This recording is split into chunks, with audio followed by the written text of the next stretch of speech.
All right, here we are. So, I am so excited to introduce our next guest, Ryan. I have to tell you, I have been so excited to hear and learn more about how to hack into LinkedIn. I live on LinkedIn, I love LinkedIn, but it is definitely something that I need to learn more about. I think most of our audience does as well. So, without further ado, I'm going to turn this over to you. Thanks for being here. Hey everybody. Can you guys see my slides? Oh, there we go. Excellent. Okay, good. So first of all, thanks for inviting me to speak, Bill and Brad. It's nice to meet you. It's the first time we've spoken. It's great to meet you, and really good presentation so far by you guys. And I had no idea either that what I was going to talk about is going to tie into what you guys were talking about as well in terms of authenticity and agility and things like that. But I think you'll see it come out as I start to talk about this. And I only have 15 minutes. This is normally a 75-minute training that we do. So I'm going to be talking pretty quickly. And I'm sure Bill is recording this so you guys can watch this again. There's also going to be a handout that you guys can download that'll cover some of the stuff that I talk about today. So this is a little bit different so far than the two presentations. I'm the first dork to have slides for their presentation. I'm not cool enough yet or have something important enough to talk about where I don't need that. So I'm gonna rely on some data to make this interesting. But in sales, you hear people talk about, if you're not using LinkedIn, you're doing it wrong. You need to be using social. You need to do social selling. Problem with that is that nobody knows how to do that. And we were following the same strategies that we had heard everywhere else. You got to sign up for LinkedIn Navigator so you can do all the advanced searching, because if any of you have tried to do it with the free version and you try to connect or find somebody not in your network, you get that LinkedIn member. So there's somebody in LinkedIn that you want to talk to, but LinkedIn won't allow you to do it. So, all right, fine, we'll pay for LinkedIn Navigator. You get your list of prospects that you want to talk to, you send them a cold email, and they don't respond. Right. So it's the exact same thing as making cold calls. They're just sending out email marketing, but you're paying like $80 a month for this Navigator tool that doesn't really do anything different than you can do, with Google or your current database and email marketing campaigns. So we're frustrated by that. And one of the things that we do at NTP, we have client managed business, and that's what I'm VP of business development for, but we also launch our own shows. And so because of COVID, thank you, I have two jobs now. So I'm also the executive director of an event that NTP Events owns called SpaceCom. It's a commercial space event, partners with NASA. It'll be in Orlando in the first quarter of 2022. But we're in the process, as we build this SpaceCom show up, we're trying to build a community. That's a word that I know came up in Rachel's presentation.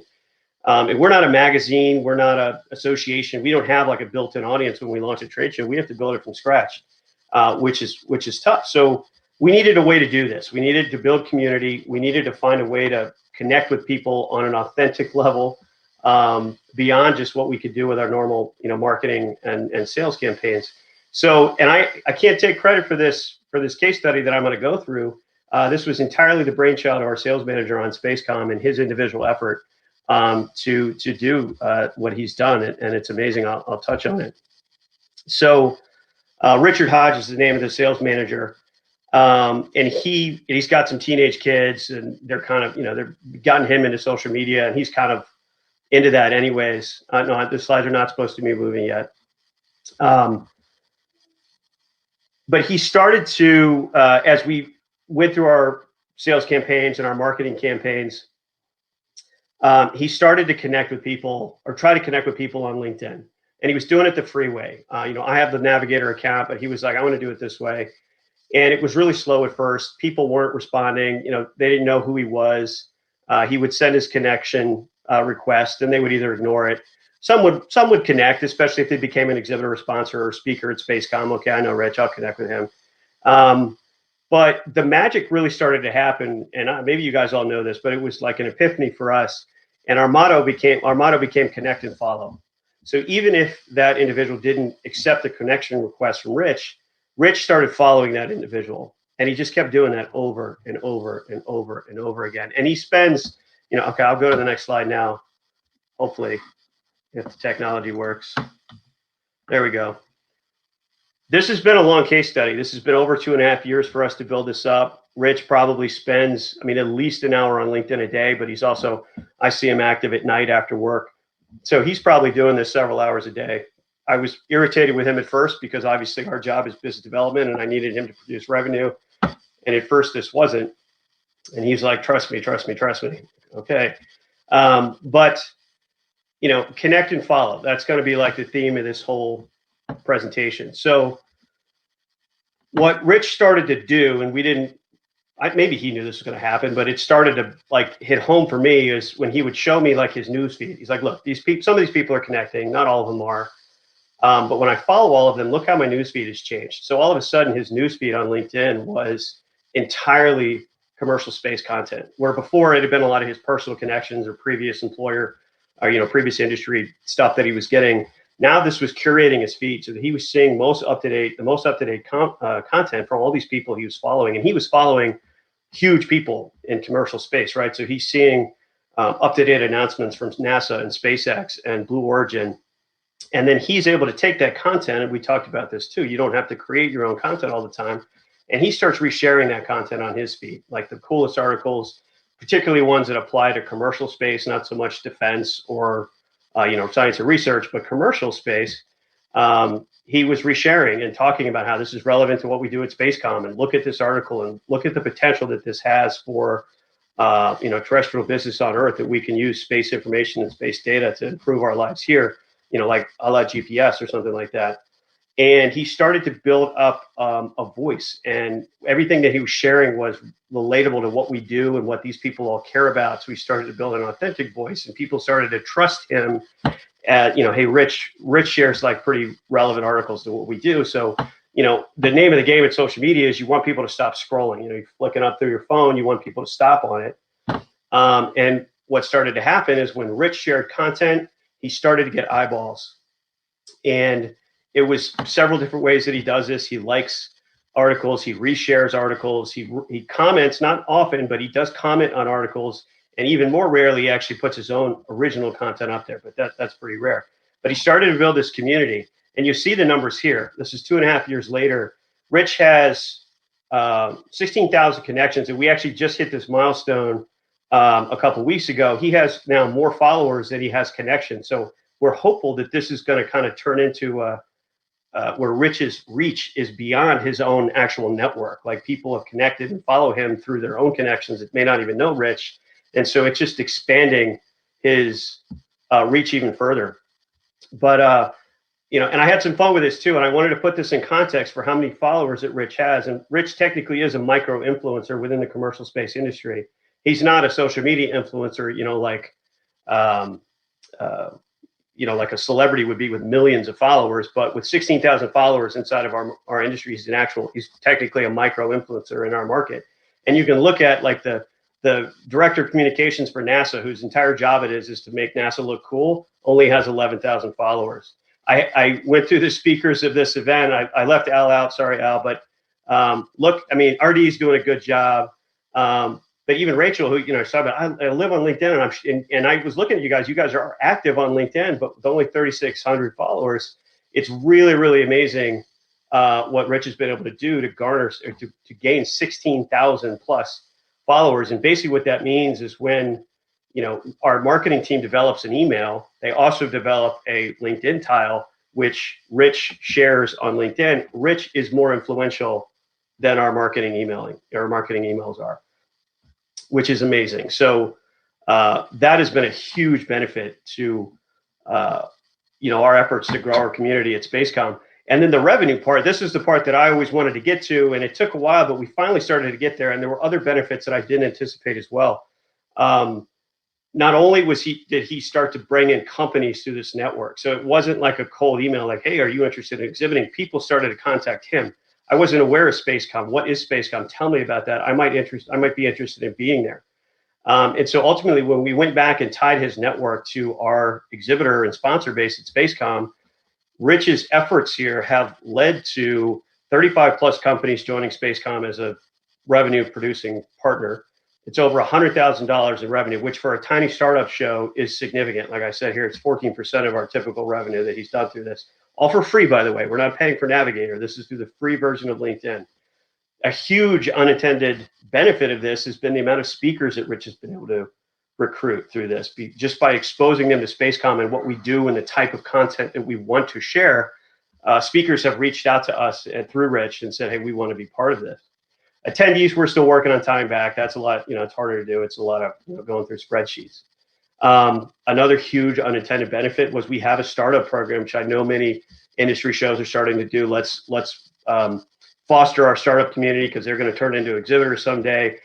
Rich has recruited 100+ startup companies from all different industries into our Spacecom SES startup program. We've been introduced to South by Southwest through his relationship. We secured Bill Nye as a keynote through his relationships. We started another startup competition called Moonshots, all through his relationships that he's built here at LinkedIn. So huge, huge benefit to doing this way. So these are 5 steps. So this is what's going to be on the on the handout that you guys have, or you will have. But this is 5 steps that you can follow. If you do this for 5 days in a row, these 5 things, 5 days in a row, you're not going to have 16,000 followers, but you will be amazed at how quickly you watch the algorithm of LinkedIn change your feed, change the suggested connections that it suggests to you. So connect and follow with 10 people per day. And this could be, this could be current accounts that you guys have, connect with individuals from all over those companies. It should also be prospects that you're trying to get. And make sure you add them to your CRM so that when you do your normal marketing campaign, they're getting it too, but then you're also starting to share content with them through LinkedIn. Follow 1 new hashtag per day. This is something a lot of folks don't know about or do, but when you see this content come through your feed, watch for those hashtags. Every time there's something relevant or a hashtag relevant to what you're doing or something tangential to what you're doing, follow that hashtag because that's going to further cater your content on your feed so that you're seeing the most relevant or cool or interesting stuff that you can share to your network on through your posts. Comment on 2 posts per day. So this is where it gets hard, right? Connecting with people is kind of easy. Following hashtags is easy. Commenting is hard because, and I'll pick on Bill a little bit, and he knows I tease him about this, but Bill posts a lot of content on LinkedIn, but he puts like the clip art picture up there, and it's an article that's it's relevant to what we're doing. I mean, they're all good articles. It's good content, but it doesn't feel like Bill. Oh, maybe it is Bill. Like, I don't know. It depends on, maybe that is Bill's personality. It's all surface level and fake. But I think, what really makes people stop is when they see something that they connect with, right? So when, like, for instance, when Rich shares articles or comments on articles, he's commenting on that original content that he didn't create, but he put something unique in there. He likes to post his kid a lot, which seems a little Facebooky and something we keep off of LinkedIn for the most part, but it seems to work. So, like every time SpaceX just launched Crew 2 to the International Space Station this morning, Rich will probably comment on that post where they're celebrating that, and he usually puts a picture of his young son who's dressed in like an astronaut outfit or something. There's something cute, or he does his dog with that, and then he makes a relevant comment. But that gets people to stop, and it builds a personality and a voice for Rich, right? They get to know him a little bit. But be authentic in your comments. Don't just put like, yep, I agree with that, or that's a good comment. Like, put something thought-provoking or unique on there. And if you don't have anything to say, don't say it. It's okay just to reshare stuff or just to like stuff. Don't say something that's unauthentic or cheesy or controversial, because that's going to get you in trouble and push people away. Reshare 1 article a day. I mentioned that several times, but find something relevant or that's like a value add to the people that are in your network. Don't just share random stuff like, here's this sales article that I found, unless your network is made up of a bunch of salespeople. Post stuff that's going to help people in your network. Or show them something or connect somebody. That's another thing that Rich does through LinkedIn now. He's built such a network. People contact him and they say, can you introduce me to this person? So Rich starts to get a feel for what everybody's looking for.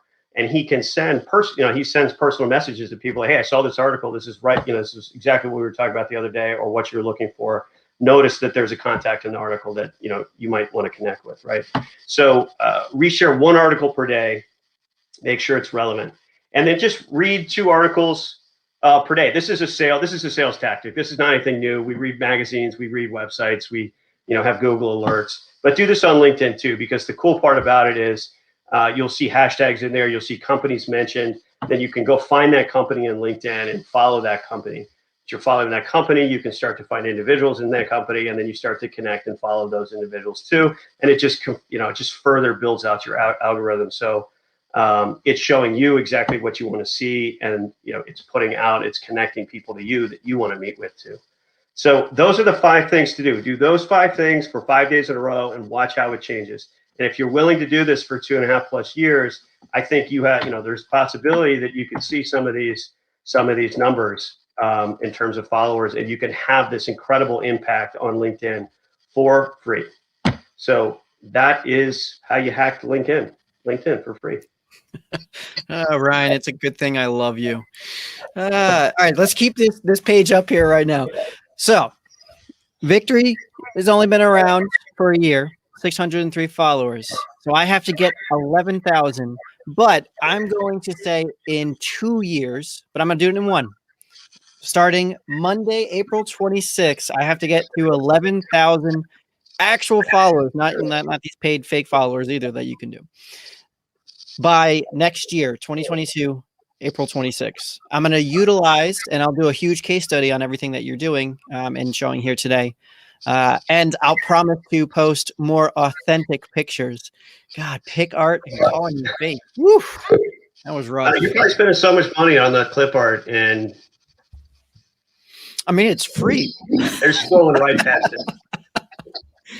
No, I appreciate this. So thank you, Ryan. We will definitely share your content on the platform as well, and we'll distribute this recording to everyone that had signed up and everyone else. So thank you, Ryan, for your time today. We appreciate it, and we will bring Brad back up on stage to help us recap this session. Thanks, guys. Thank you. Wow.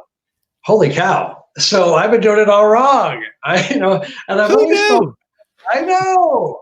And I always felt kind of bad. I'm thinking, maybe I should go ahead and, open up that bank account and add that extra, money to LinkedIn. And wow, super cool. Now, and amazing. Yeah, I will say I do use LinkedIn ads, and they have helped much more than Facebook has. But what Ryan is also saying actually, flowed back into what we talked about with Rachel, which was, the new way of marketing is to bring people to follow you, to your community, to your group, to do all of that. And, that's how, Ryan's teammate Rich was able to really grow that. And I love it because it's not the first time, but I will say it's the first time in our industry that it's really being talked about on how you can truly monetize social. Because everyone's like, oh, you can't make money off of social, organic or free version. So I absolutely love it. Now I'll pick on Ryan because he did try to make me laugh, before the session, since he wants to call people out. He was talking about being all sweaty, but I think he looked good up there on the stage, and I will say this was a fantastic session on there. So thank you again, Ryan, for that. No, it was great. And it's really interesting. I was just flashing back in my head thinking about when I first started kicking off with LinkedIn, and I'm like, how do I get in these other circles? And just those tips, those 5 tips are amazing. I'm gonna be kicking that off on Monday, that's for sure. And I don't know, Bill, I kind of like your clip art. Thanks. I mean, I try to play along with the hive aspect of it and the bee and all that, but I guess it's not authentic enough. So I'll add in pictures of my kid. I've got plenty of them, Ryan. Don't you worry. And I'm going to start sending them directly to you in text message every day now. Oh, great! Yeah.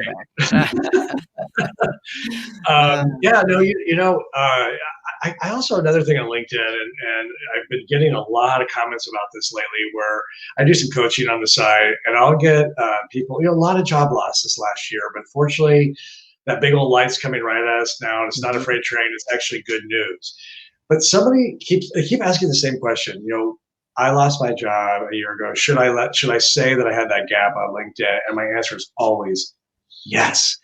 And if you heard the word today that's gone repeatedly, is that word authentic. And I said, no, absolutely. If there's any time ever in history that people are forgiving and giving grace over job loss and a gap in your resume, it's now. And so stay true to yourself, stay so authentic when you're putting your brand out there as well. Is another part of LinkedIn that I hear a lot about. Absolutely. And then I'll make one last statement before we go to a sponsor commercial break. Don't be that person on LinkedIn that grabs a connection and then immediately sends them a sales message, right? That's ruining the entire experience of LinkedIn. And that's exactly what Ryan is saying not to do, right? You can comment on their content and grow them as a relationship. Relationship sales is powerful. And right, it's a whole part of building the community. So don't be that person that just adds somebody and then automatically says, hey, you want to buy my product or you want to exhibit at my trade show? That's not how it works. And you're going to ruin your chances of actually monetizing organic social. Well, and real quick too, to piggyback on that, one other thing that happened to me recently, and it was very awkward. I clicked accidentally on someone's profile.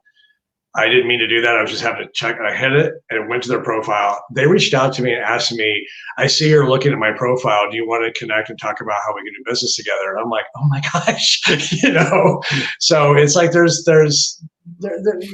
we're absolutely right.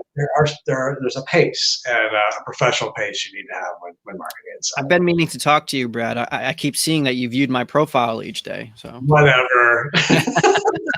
All right, everyone.